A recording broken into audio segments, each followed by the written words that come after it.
Bom, hoje nossa entrevista é com o professor Laércio Bendicen. Laércio é professor do Departamento de Matemática Aplicada há muitos anos. Depois ele vai dizer quantos anos. E ele tem trabalhado, continua trabalhando em biomatemática.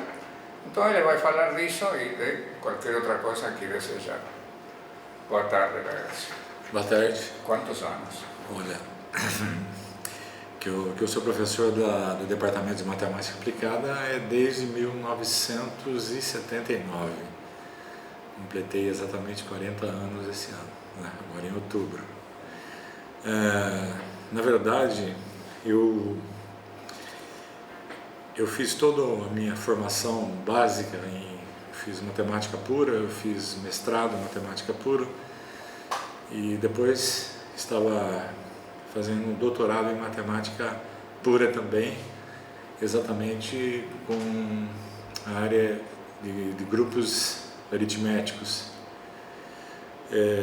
Eu tive um problema, né, de orientação e o meu orientador ele não pôde mais ficar em Campinas, não tinha um outro substituto. Então, essa é uma parte desconhecida de sua biografia. Quem era seu orientador? Era o professor Nelo Alan. Nelo, sim. Né? E ele sempre foi muito contrário à minha permanência no IMEC, porque ele achava que até mesmo, vamos dizer assim, as minhas ligações de hierarquia aqui dentro do Instituto não seriam benéficas eu como sendo aluno. Eu sempre fui um aluno muito brilhante no meu mestrado e no meu doutorado. Eu queria ser sempre o primeiro, né? Mas ao final das contas, eu acabei não concluindo esse doutorado.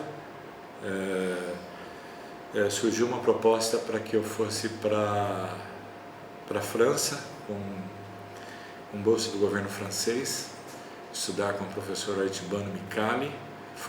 Aí foi a primeira, vamos dizer assim, foi a primeira saída que eu dei dentro da matemática pura, porque eu de álgebra pulei exatamente para estudar problemas ligados à genética, né? Isso na Universidade de Montpellier. Era um doutorado d'État, 7 anos, por isso eu acabei até me casando por causa disso e acabei não indo para a França. Eu confesso que nessa época eu fiquei inseguro, nunca tinha morado, apesar era um sonho meu morar num país estrangeiro, né? Eu tinha já vários sonhos anteriores a esse, mas chegou na hora eu acabei desistindo de ir para a França. Continuei por aqui, mas aí não durou mais um pouquinho, eu acabei saindo do país indo estudar biomatemática exatamente na Itália, né? Então, essa história que você coloca a sua vida algebrista, isso foi antes de você formar parte do Departamento de Matemática Aplicada? Sim, eu nessa época eu era bolsista FAPESP apenas, eu não tinha vínculo nenhum com a Unicamp. E quando foi decidido, exatamente quando eu saio da álgebra, né, e sou contratado pela matemática aplicada, foi a oportunidade que eu tive. Eu poderia ter sido contratado pelo Departamento de Matemática antes, mas o meu orientador era totalmente contrário a isso. Ele não apoiava a ideia, ele dizia que eu tinha que ir para os Estados Unidos ou qualquer outra parte trabalhar com matemática, não aqui em Campinas. E por esse motivo, quando houve esse rompimento, não de minha parte, mas quando o Nelo resolveu, sei lá, coisas particulares da vida dele, eu acabei sendo contratado pela matemática aplicada. Eu inclusive fiz um concurso acho que foi uma aluna do Zago, de São Carlos, e ela era da matemática aplicada, eu era da pura, mas eu fui admitido pelo potencial que eu sempre demonstrei estudando matemática. Então eu acabei integrando o departamento. Só que naquela época a gente tinha A mesma coisa que está acontecendo hoje, você presta um concurso e eu fui somente admitido um ano depois, em 79. E você, quando chegou no Departamento de Matemática Aplicada, logo de cara foi fazer biomatemática ou talvez também teve alguma outra área intermediária? Não, eu talvez eu tinha aquele trabalho que eu comecei a fazer em álgebra, eu ainda tentei ver alguma coisa, mas eu comecei a me interessar mesmo mais pela área de biomatemática, né? Principalmente relacionado a modelos de dinâmica populacional, modelos determinísticos, né? Eu até trabalhei com problemas ligados a harvesting de gás em biodigestores, onde havia ali uma reação a biomassa, enfim, isso foi um dos primeiros trabalhos que eu fiz. Mas eu já comecei a me interessar bastante por isso, não tinha ideia ainda, não tinha ainda um norte do que, na verdade, com que trabalhar, e isso acabou convergindo quando eu fui para a Itália estudar, né? Que aí eu... Então você foi para a Itália sem uma ideia definida? Não, eu fui... Acontece que existia uma proposta que eu fosse talvez para os Estados Unidos, na Universidade de Buffalo, estudar com o professor Engel. Era uma possibilidade. E uma outra possibilidade, isso através de professores aqui do IMEC, que eu tinha a possibilidade de trabalhar com biologia celular, ou seja, modelos de crescimento de células. Isso eu saí daqui com esse propósito. Fui recebido lá pelo professor Mimo Iannelli, e a ideia era exatamente essa, né? Só que chegando lá, aconteceu, como se diz, coisas que parece que caem no colo da gente, né? Nessa época, quem era reitor da universidade era o professor José Aristodemo Pinotti, né? E ele era ligado à parte do hospital, ele que fundou aqui o CAISM, o Hospital da Mulher, e ele tinha um costume assim de fazer uma visita a todo mundo que estava estudando, por exemplo, na Itália, na França, ele marcava uma reunião com os estudantes de doutorado. E em uma dessas visitas que ele fez à Itália, eu fui convocado pela reitoria para ir encontrá-lo, inclusive em Veneza, né? Onde ele estava ali hospedado. Você na Itália estava em Florença, né? Eu estava em Florença. Florença e Trento, né? Porque o doutorado lá, ele é... Como é que se diz? Ele é itinerante, né? Você faz disciplinas em Trieste, em Firenze, como se fosse aqui, a gente faz na USP, na Unesp e assim por diante, né? E quando eu cheguei para conversar com essa entrevista com o Dr. Pinotti, ele me perguntou: e como é que vai a sua pesquisa aqui de doutorado, né? Eu falei: eu realmente... Aí eu contei para ele, ele disse: mas você poderia trabalhar com modelos em oncologia, não sei o quê, e imediatamente ele ligou para... Ele me deu o contato de um professor que é talvez um dos maiores oncologistas que tem no mundo, o professor Donadona, do Instituto Nazionale dei Tumori, a Milano. E o cara era tão importante que logo que o Dr. Pinotti partiu, eu tentei contatá-lo, mas eu não conseguia nem falar com a secretária dele de tão importante. 3 meses depois, aí eu continuei, voltei para a cidade onde eu estava estudando, fazendo as disciplinas. Eu basicamente tinha que estudar, estudei muita matemática nesse tempo. Tinha alguns projetos, eles têm muitos projetos temáticos, né? e tinha inclusive projetos de epidemia, né? Na Itália havia muita resistência à vacinação do sarampo, então eles tinham dinheiro lá do TNR, que é o nosso CNPq, para que a gente estudasse isso. E eu, nesse meio tempo, eu comecei a estudar essa parte de epidemiologia, como fazer cursos também de teoria de semigrupos, esses negócios todos. Eu estudei muita análise funcional com esse pessoal lá. E quando o Dr. Pinotti volta, há 3 meses depois, ele queria saber como é que tinha sido meu contato com Milano, e eu cheguei e disse que, olha, professor, eu não consegui nem ao menos falar com a secretária, tamanha dificuldade, né? Aí imediatamente ele ligou para um pessoal lá do Policlínico Carede e falou com o primário, que é o top lá da parte de ginecologia e obstetrícia, né, da Universidade de Firenze.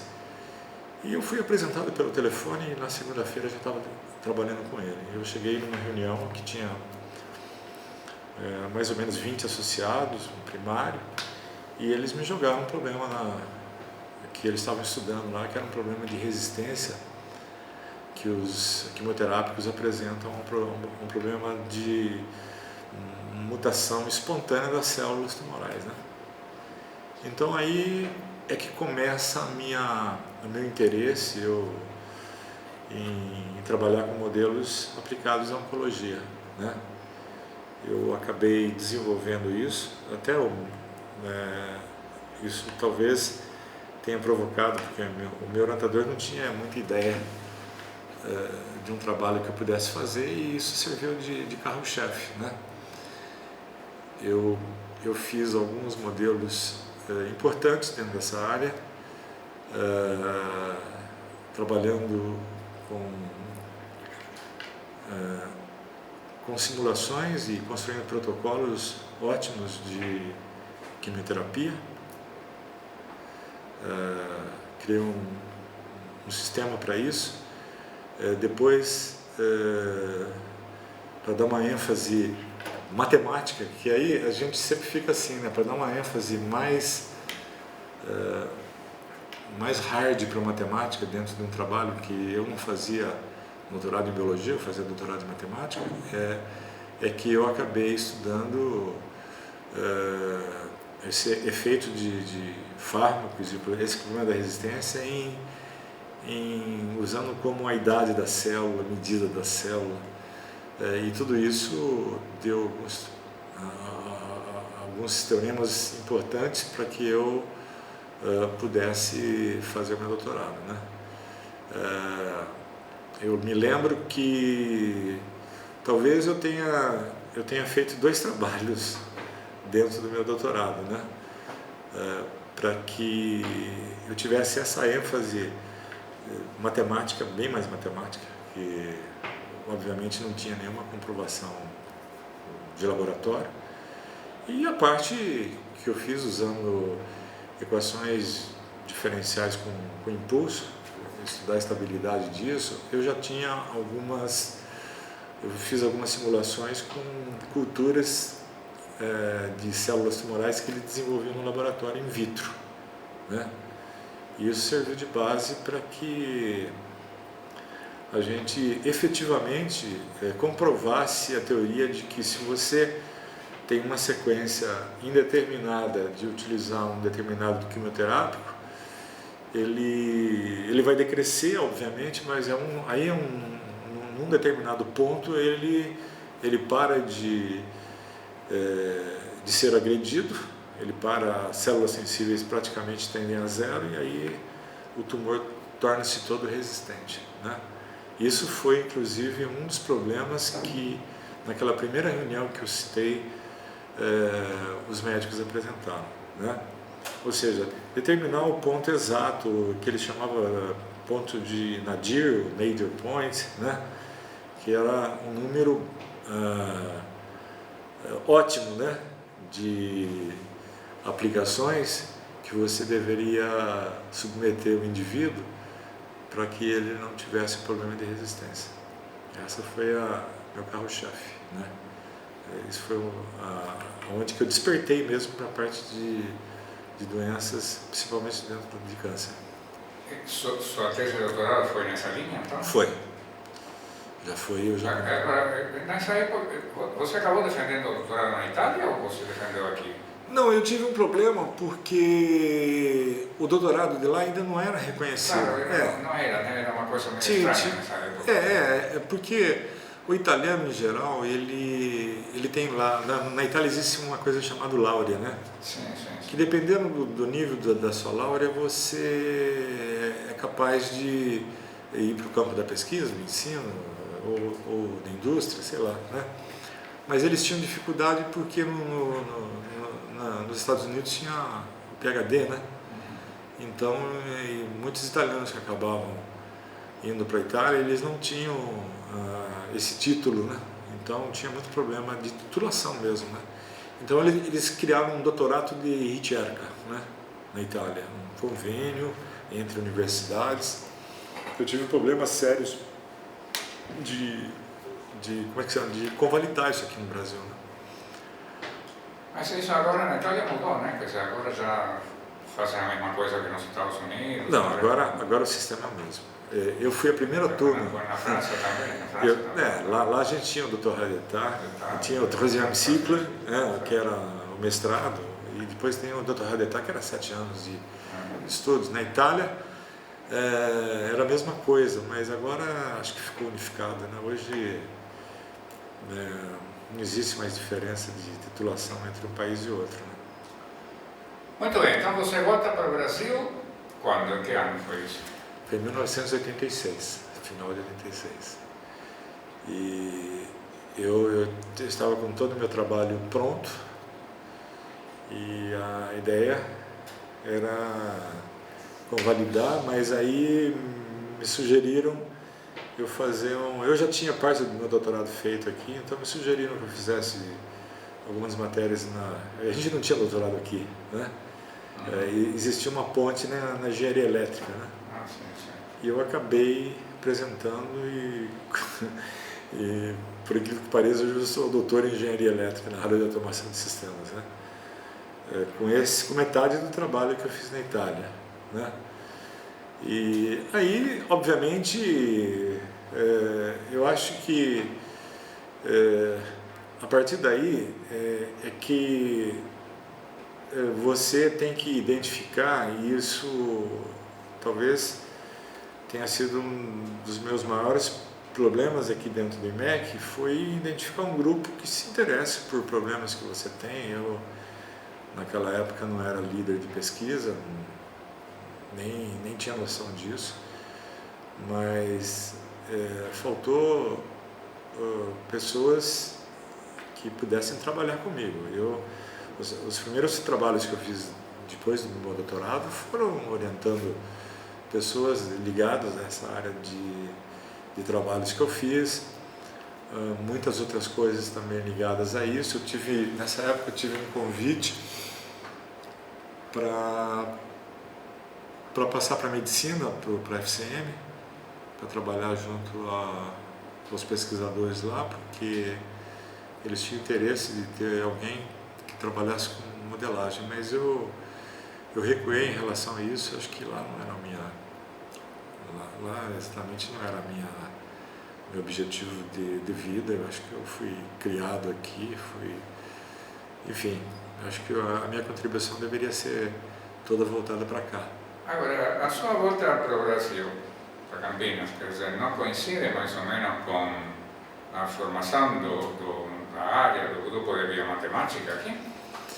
Sim, eu inclusive... Porque aí, para o pessoal saber, na realidade a gente tinha um professor histórico de biomatemática que era Alejandro Engel, né? Sim. Mas quando você veio para Campinas, ele já tinha ido embora, não é? Quando você voltou para cá? Não, quando eu voltei para cá, sim. Quando eu estava aqui, antes de ir à Itália, ele estava aqui. Inclusive, a ideia, depois que ele foi, era de eu até estudar com ele, né? Isso era uma... Claro, quer dizer, mas quando você volta para cá, ele já tinha ido embora. Já tinha ido embora. E paradoxalmente, o grupo de biomatemática cresceu depois, né? Ou seja, não, começa a crescer. Talvez esse trabalho que eu fiz, talvez seja a raiz de tudo isso, né? Porque muitas coisas depois aconteceram em função disso, né? De ter uma área que tinha o Rodney, a maioria dos professores, tinha mais o Johnny, né? Mas não era, vamos dizer assim, e pessoas que tinham, talvez, não propriamente, tinham um perfil dessa área, né? Eu acho que isso surgiu mais de pessoas que se interessavam por matemática e trabalhavam com aplicações dentro de biologia.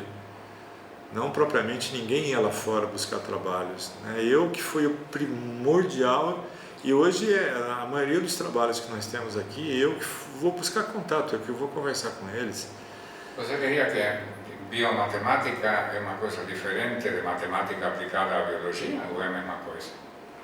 Não, eu acho que é muito diferente. No que se refere a você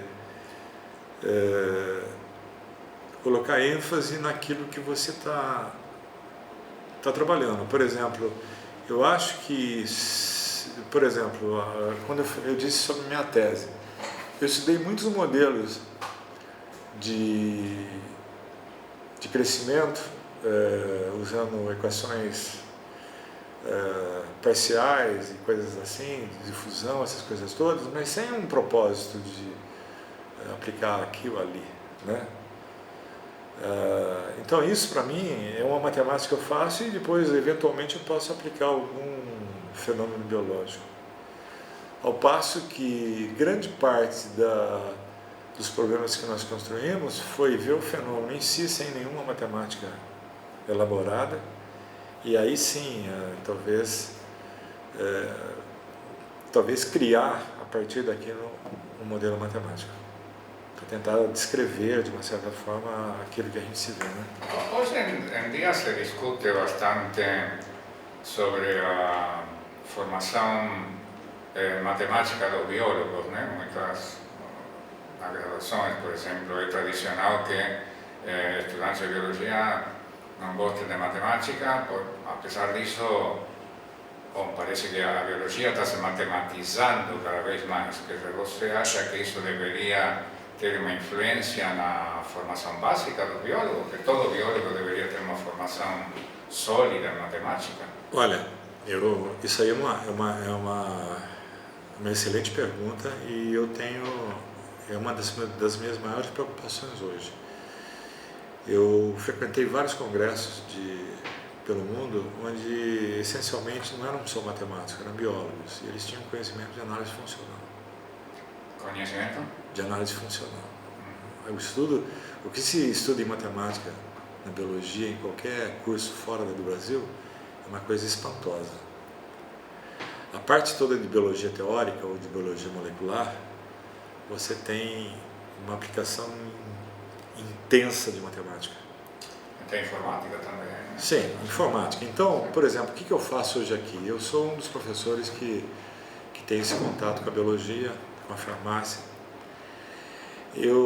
A primeira tentativa minha foi de olhar aquilo que eles estavam aprendendo ou seja, quais são os conceitos de matemática que eles necessitam dentro de um curso de biologia.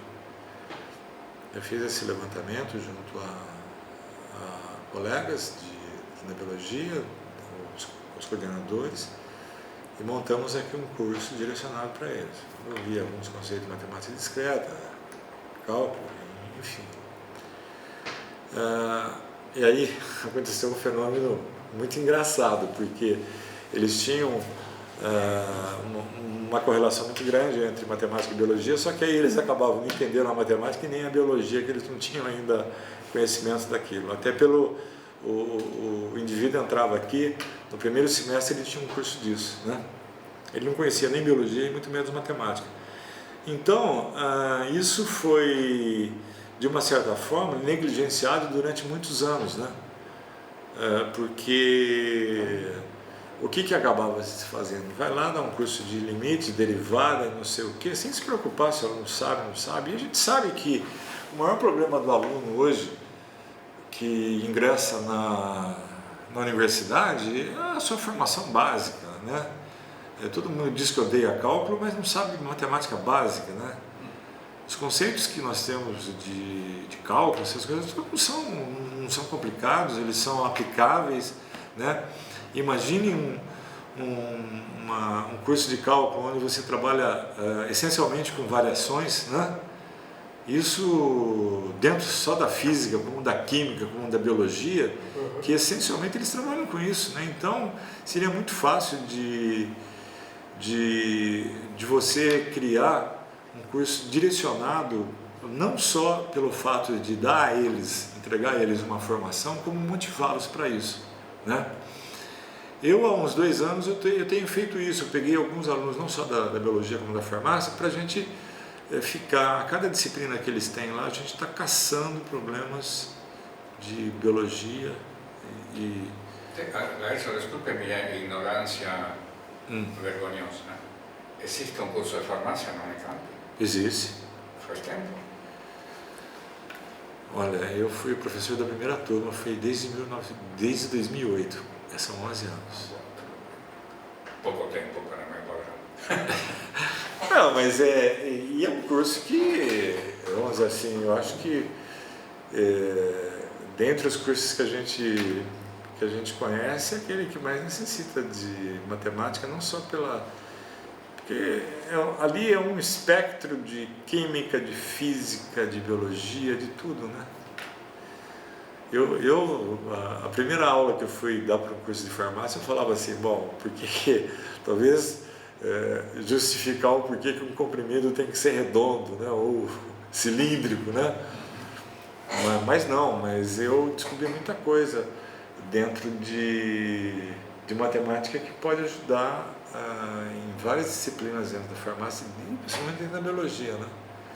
Mas então, nessa experiência, você se considera que você foi bem sucedido em termos de adaptar os programas, os currículos do curso de matemática para fazer os programas adequados para a biologia? Você se considera vitorioso nisso aí? Não. Eu acho que eu dei início a uma tentativa de se colocar isso nos trilhos, né? Eu achava o seguinte, desde o dia que eu dei curso de matemática para história, né? E isso era obrigatório, e um aluno, ele no dia da prova, né? Eu ensinava coisas básicas para ele. No dia da prova ele me fez um pedido para que ele escrevesse o porquê de não ter matemática na história. Desde essa vez eu acho que matemática é um paradigma, né? E que nós, de uma certa forma, nós temos responsabilidade sim sobre isso. Os currículos, eles são criados, não sei quem disse que no curso de biologia tem que ter matemática, ou no curso de física, a gente sabe da necessidade, mas nós não somos responsáveis por isso. Nós aqui no IMEC, nós oferecemos serviço, né? Para praticamente quase todos os cursos da Unicamp. Aqueles que não têm o nosso aval aqui é porque eles mesmos às vezes criaram cursos lá dentro que são muito semelhantes aos nossos. Agora, uma vez que isso foi feito, eu acho que a gente deveria, e sim, acho que estudar junto a esses outros cursos, uma melhor maneira de como enfrentar isso, de como lidar com esse tipo de... Isso para mim é um problema, né? E se você pergunta se eu fui vitorioso, não, eu acho que eu mudei muita coisa, não só no pensamento deles, mas dentro de mim também. E você encontrou resistências aí? Quais são as resistências que aparecem? Bom, eu acho que existe uma resistência por parte dos alunos inicialmente, né? eu acho que os alunos eles não estão interessados em saber se aquilo serve ou não.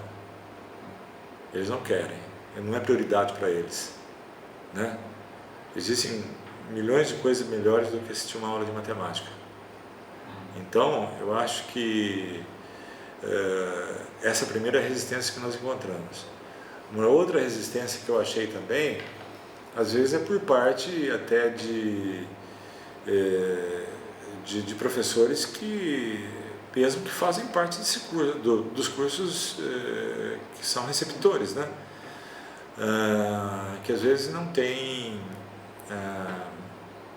por exemplo, a menor disposição em conversar com você sobre isso. E aqui, infelizmente, nós não temos um fórum para discussão interdisciplinar, né? No que se refere à graduação. Então, muitas vezes, você tem uma disciplina num determinado curso, isso muda de semestre, isso não se discute ementa, não se discute absolutamente nada. Elas são criadas por um acaso. Aparecem as contradições com a coordenadoria de graduação dos respectivos cursos, né? Sei lá.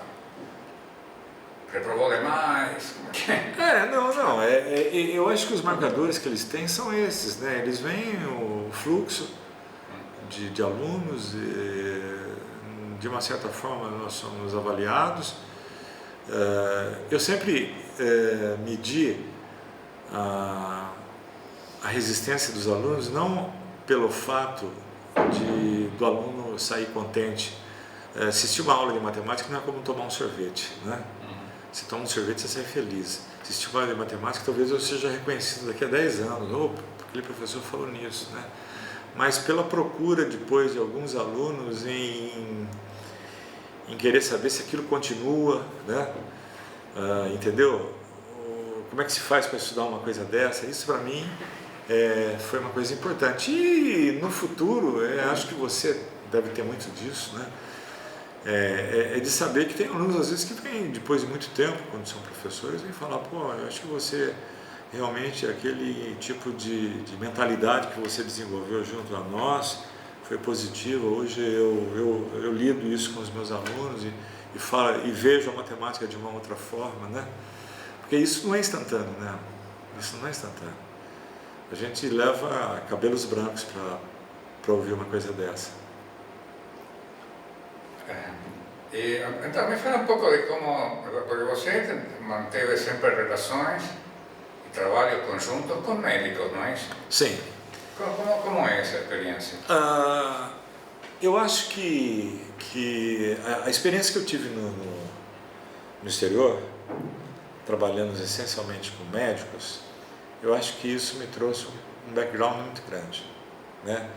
Porque eu sempre tenho a seguinte ideia: o médico, eu tenho que, muitas vezes, por exemplo, eu fui fazer um estudo sobre câncer de rim, né? Eu tive muito contato com o departamento de urologia, aqui, urologia oncológica, então a gente já passou por próstata, rim, bexiga. Então, quando eu vou estudar esses fenômenos, eu obviamente, até pela parte meio médica, não sou longe disso, mas eu estudei muitos artigos dentro de medicina, né? Então, existem alguns jargões que eu fui adquirindo e propriamente eu estabeleci um canal de conversa com pessoas principalmente ligadas à área de medicina. Então, o que você conversa com naturalidade? Converso com naturalidade, e eles não têm a mesma naturalidade, talvez porque eles não conhecem matemática, né? Mas eu consigo fazer essa tradução daquilo que eu vi dentro de matemática para que eles tenham uma noção do que está acontecendo, né? Então, isso faz com que eu tenha essa facilidade e, por exemplo, se a gente hoje trabalha com praticamente uma coisa que é muito importante hoje em medicina, são evidências médicas, né? E evidências médicas, né? Isso eles lá fazem muitos estudos de casos, e isso estabelece determinadas meta-análises de pesquisas que são feitas no mundo todo.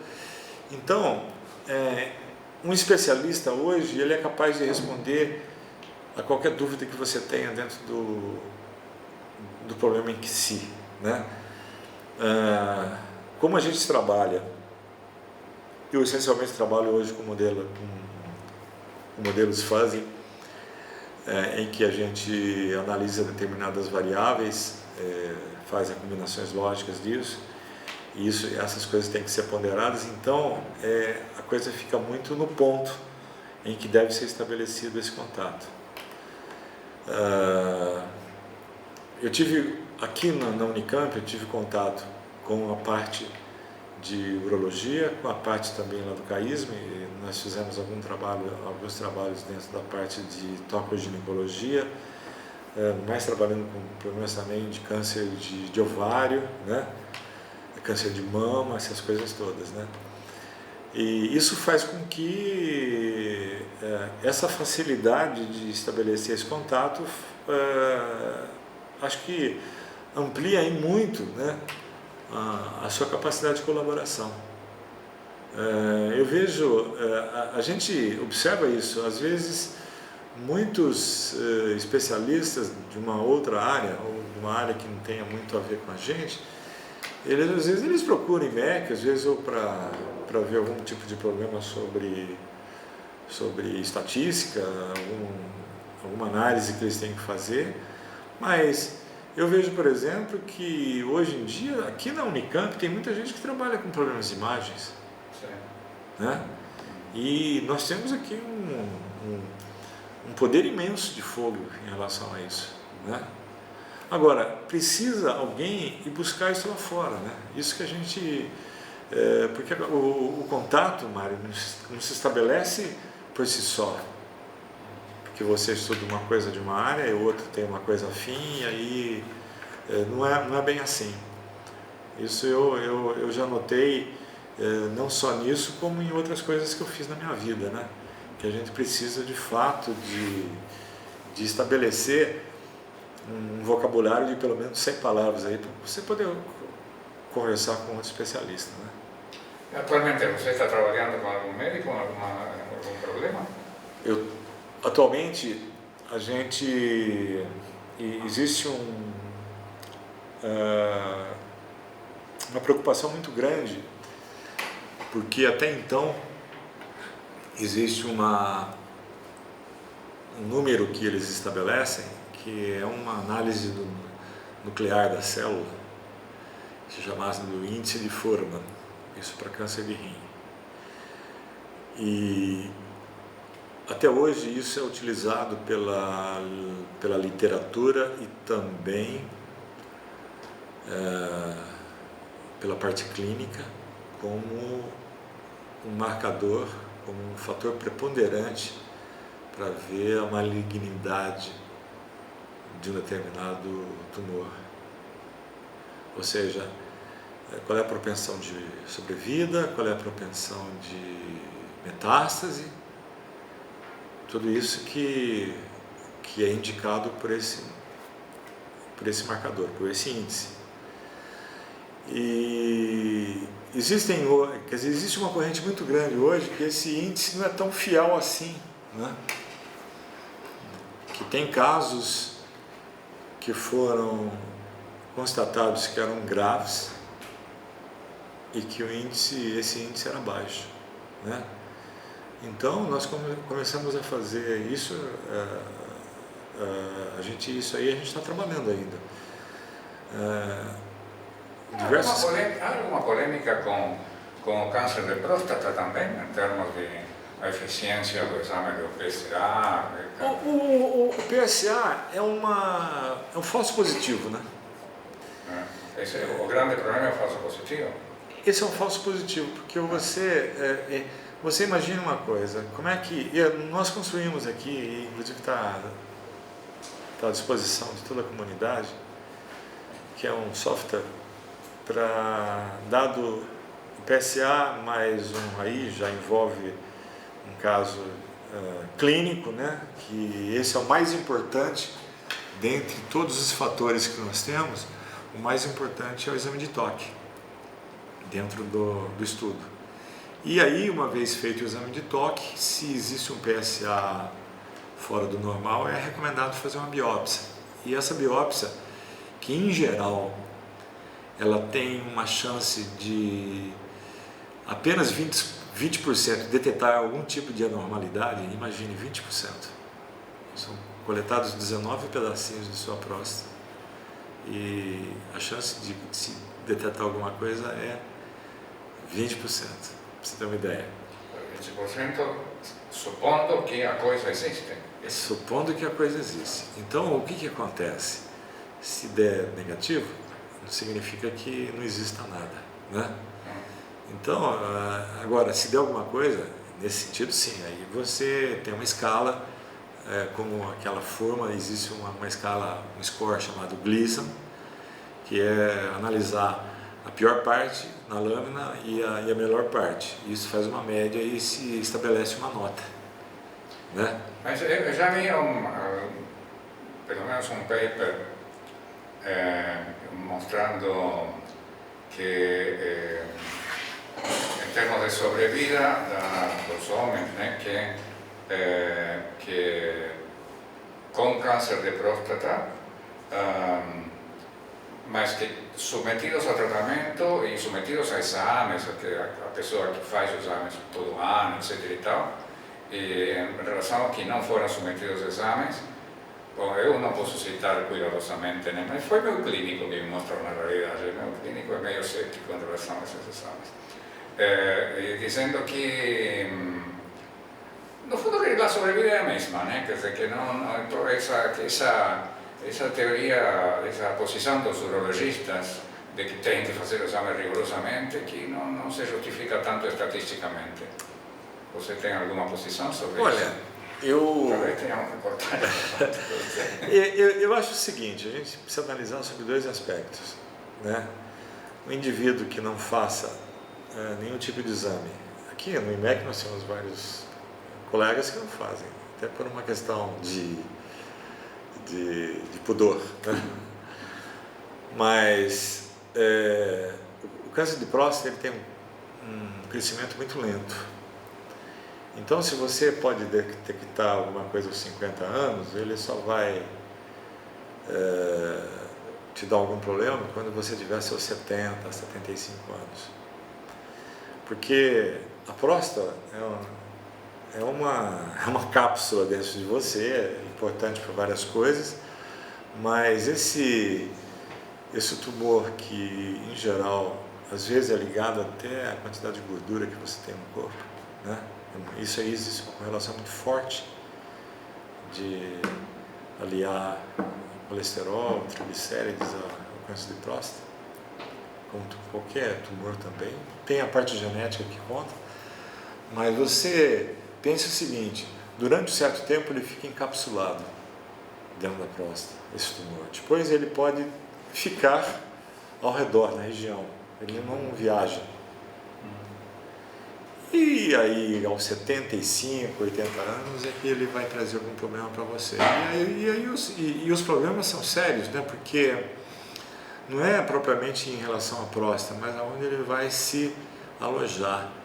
Um câncer de próstata alojado nos ossos, no pulmão, enfim, em outro órgão que não vai comportar a presença de uma mini próstata ali, né? Com células que são autômatas, né? Elas não têm nenhuma programação de uma célula prostática normal. Então aí eu acho que talvez você tenha razão, não vai... Não, eu não. Não, eu estou dizendo, talvez a gente possa dizer o seguinte, que sim, eu não sei como é que cada indivíduo pensa, mas uma vez que você sabe da existência disso, você tem que fazer alguma coisa. Mesmo que isso vá durar 20 anos para chegar, né? Eu uma vez eu fiz essa pergunta para um urologista, falei, se você soubesse que você tem hoje um câncer de próstata num nível muito inicial, o que você faria? Eu falei, não faria nada. Eu esperaria isso até um certo ponto crescer e ver o que isso... Pode ser que isso desapareça. Até pelo meu sistema imunológico pode eliminar esse tipo de crescimento anômalo. Agora, ele falou para mim, você talvez não conseguisse dormir à noite, sempre pensando que você tem alguma coisa, então você ou tiraria a próstata ou faria uma braquiterapia, né? Hoje existia antigamente, existe hoje ainda, implantação de sementes para que você destrua esse câncer localmente, né? Como existe para a mama também. Então é uma questão de juízo de cada um, né? Eu acho que você não saber de certas coisas e gera um certo problema, né? No futuro, né? Que é diferente, por exemplo, eu só vou abrir um parênteses, uma vez, eu até pelo fato de estudar isso, eu fui fazer um ultrassom do meu abdômen e tinha ali algumas manchas no fígado e a médica ficou desesperada, ela falou, você tem que sair correndo daqui, aí eu gasto para ver o que é isso no seu fígado. Eu fui até procurar o Dr. Brandalize e ele falou, não, vamos ver o que é isso, tal, fazer uma tomografia, viu? E aí eu comecei a pensar o seguinte, eu falei, o câncer de fígado e de pâncreas, ele tem um crescimento tão veloz que se de fato eu estou com isso, estaria morto. Então não adianta, quer dizer, são situações assim, eu acho que se você é pessimista, né, isso pode atrapalhar o encaminhamento de qualquer coisa. Agora, fazer acompanhamentos, o PSA não é um bom indicador, o PSA só mostra que sua próstata é uma proteína, né? É uma proteína que você tem que ela aumenta, a próstata aumenta de tamanho, ela é fabricada em número excessivo. E até uma coisa eu consegui mostrar, foi que o problema não é ter um PSA alterado de 2 para 7, isso não é o problema. Se você faz um acompanhamento e tem 2, depois tem 2.1, 2.2, um crescimento lento, mas cresce, aí é recomendável que você faça uma biópsia, mesmo estando dentro da região de segurança, né? Laércio, mudando de assunto agora, você sabe que casualmente esta entrevista se realiza em dias prévios ao derby. Qual é o seu pronóstico? Olha, isso foi uma das coisas que foi um hobby que eu tive muito tempo aqui, de estar no meio de futebol. Eu gostava. Hoje eu consegui me liberar disso, porque eu acho que a gente usar de vez em quando um pouco de matemática para ajudar um time seu do coração é agradável. Mas em se falando de derby, né? Se falando de derby, principalmente aqui em Campinas, hoje em dia nós temos 2 times tradicionais aqui em Campinas, muito tradicionais. Acho que o Guarani Ponte Preta foi um dos maiores celeiros do futebol brasileiro em termos de interior, né? Aqui nós já fabricamos 2 seleções. Nesse campeonato atualmente, a Ponte Preta ganhou o primeiro turno, mas nesse segundo turno aqui, eu não sei não, eu estou achando que a macaca vai sair pelada lá do campo do Guarani, não sei não. Eu acho que é um jogo que não tem prognóstico, né? É o único jogo que não tem prognóstico, é o derby. Muito bem. Muito obrigado, Laércio, foi muito boa a entrevista. Sempre nos despedimos, até a próxima vez. Obrigado. Assim, não, eu agradeço muito, acho que eu tenho acompanhado, eu assisto quase todas aquelas que vocês já produziram. É um espaço interessante, porque tem muita coisa que a gente nem ventila de saber do dia a dia dos professores aqui dentro, né? E de como eles chegaram até onde estão, né? Acho que Eu como você, como outros professores, nós somos aqui, acho que os mais velhos aqui dentro, né? Estamos entre os mais velhos. Estamos entre os mais velhos. Mas ok, eu agradeço a oportunidade. Obrigado.